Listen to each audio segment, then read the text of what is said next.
박지원 대표입니다. 강동구 고덕동, 그 다음에 마포구인데 이게 이제 동을 지정하기 좀 어려워서 그 마포구라고 표현은 했지만 뭐 이런 신촌 일대 주변을 좀 말씀드려 보도록 할게요. 고덕은 성장하는 한 20대 지역 나이로 따지면 마포구는 40대에서 50대에 접어든 완숙기에 접어든 성장은 어느 정도 했고 이제 좀 다지고 있는 그런 지역이다라고 저는 판단을 해요. 물론 지역별로 60대, 70대인 지역도 있어요.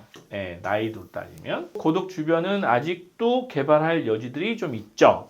여기 지금 고덕역 주변으로 보면 정부에서 갖고 있는 임대 아파트 개발하는 지역도 있고 지금 그 고덕 주공 9단지도 있고 뭐 있어요. 아파트는 계속 들어옵니다. 자, 그 고덕밸리까지 요 지역들 있어요. 그래서 이제 마포 같은 경우는 실제로 아파트가 아현동, 뭐 염리동, 대흥동 이렇게 해가지고 많이 그 이제 재건축 재개발이 되고 있죠. 아파트가 줍니다. 그리고 여기는 이제 이대, 신촌, 뭐 서강대 이렇게 해서 학세권입니다. 이대 신촌은 최근에 여러분들 많이 들어보셔서 아시지만 상권이 많이 어렵습니다. 아까 이제 초반에 제가 말씀드렸죠. 이제 40대, 50대다. 성숙되고 완숙돼서 이제는 뭔가 다른 계기를 만들어야 되는 그런 시점에 도달해 있는 지역이다라고 보이고 홍대가 뭐 트렌드를 이끌어가고 있긴 하지만 그럼에도 불구하고 마포 같은 경우는 저희 투자 입장에서 보면 먹을 게 별로 없는 지역이기도 해요. 고덕 같은 경우는 이제 막 성장해서 도약하고 있는 그런 지역이다라고 저는 이제 판단이 돼요. 상권 현재까지는 마포가 윈입니다. 왜? 고덕은 현재 지금 상권이랄 거는 없어요. 그 아파트들이 새로 들어오면서 학원가가 만들어지고 있죠. 고덕역에서 뭐 한영애고 주변으로 해서 학원가가 있기도 하고 여기 지금 고덕밸리 주변으로 해서 그 기업들이 들어와서 입점하니까 뭔가 지금 만들어지고 있는 건 있는데 상권이 뭐 크게 발달하고 있지는 않다라는 게 현실입니다. 상업시설이 극도로 부족합니다. 아주 많이 부족해요. 그래서 구분상가 투자하실 때 제가 언젠가 말씀드렸죠. 고덕역 주변에 구분상가 투자하셔도 된다고. 매출이 거의 잘 나옵니다.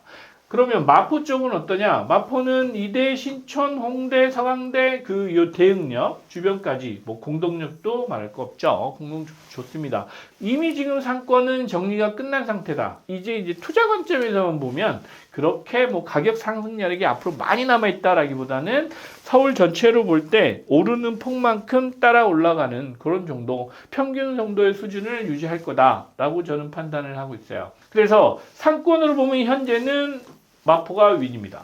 그 다음에 개발 호재는 마포보다는 이제는 고덕 쪽이, 강동 쪽이 조금 더 윈입니다. 왜냐하면 개발 여지가 이쪽은 재건축 재개발 빼고는 그렇게 호재가 많지는 않고 강동구 같은 경우는 지금 이제 강일지구도 있고 고덕밸리도 있지만 주변에 상업지나 기업들 유입되는 상황들이 계속 벌어지고 있어서 교통 호재뿐만 아니고 여러 가지 개발 호재들이 계속 진행되고 있다라는 부분은 여러분들이 참고를 하시면 좋을 것 같아요. 교통으로 보면 추가로 지금 마포에 들어올 건 없습니다. 5호선, 6호선, 2호선, 그 공항철도까지 뭐 많이 있어요. 경의선도 있고. 그런데 지금 여기 9호선 개발을 하고 나면 고덕동이 조금 더 강남으로 접근하는 접근성이 좋아지면서 뭐 비등비등할 것 같아요. 그럼에도 불구하고 뭐 교통은 마포 쪽이 조금 유리한 걸로 지금 현재 상태니까 여러분들 사시는 것도 편하잖아요.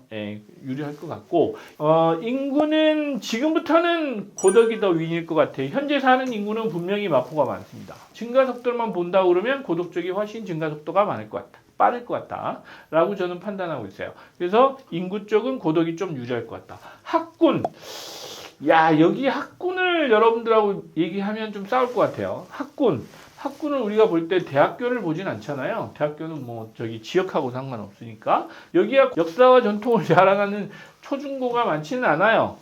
물론 지금은 많이 성장하고 있습니다. 소득 계층이 올라가면서 많이 학군이 그 눈에 띄면서 개선되고 있는 건 맞지만 전통 학군으로 따지면 고덕이 윈입니다. 왜? 한영이고 배재고 쟁쟁한 학교들이 주변에 많이 깔려 있어요. 예전에 이제 강남 그 개발하면서 강북에 있던 괜찮은 학교들, 그 다음에 한영외고나 한영고 뭐 이런 그 신흥 명문고들이 많이 들어와 있어서 학군은 고덕이 좀 유리하다. 좀 그 우세하다라고 표현하는 게 맞겠죠? 상권, 개발 호재, 교통, 인구, 학군 3대입니다. 제가 이제 최종 학점으로 표현하죠. 학점은 여기는 A, B 뿔 정도 보고 있습니다.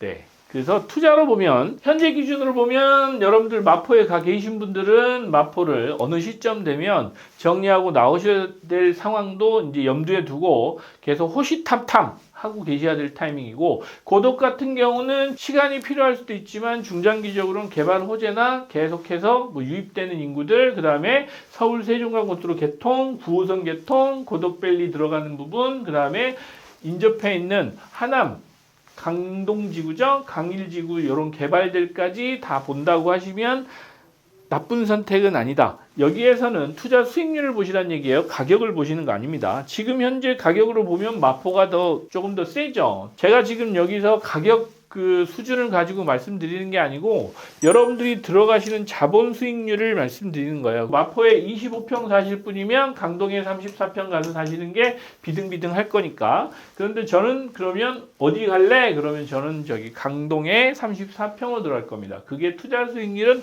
훨씬 높을 것 같다라는 판단을 하고 있어요. 그건 제 생각입니다. 자, 그래서 그걸 참고하시면 중장기적으로 보면 여러분들 뭐 한 2, 3년 사이에 계속 이사해서 가실 거 아니다. 예를 들면 5년 이상 거주를 하실 계획이다라고 하면 뭐 자녀 교육까지 감안하신다고 하셔도 강동 나쁜 선택은 아니다라고 저는 판단이 돼요. 제가 이거 할 때마다 보면 그 강동 홍보대사 같아가지고 어쩔 수 없습니다. 좋은 걸 어떻게 해요. 그렇습니다. 오늘은 강동하고 마포를 좀 놓고, 특히 강동에서도 고덕동을 놓고 마포 쪽에 그 아현동, 대흥동, 염리동을 비교해 봤습니다. 네, 오늘 여기까지 말씀드리겠습니다. 감사합니다. 구독, 좋아요, 알림 설정까지 꼭 부탁드립니다.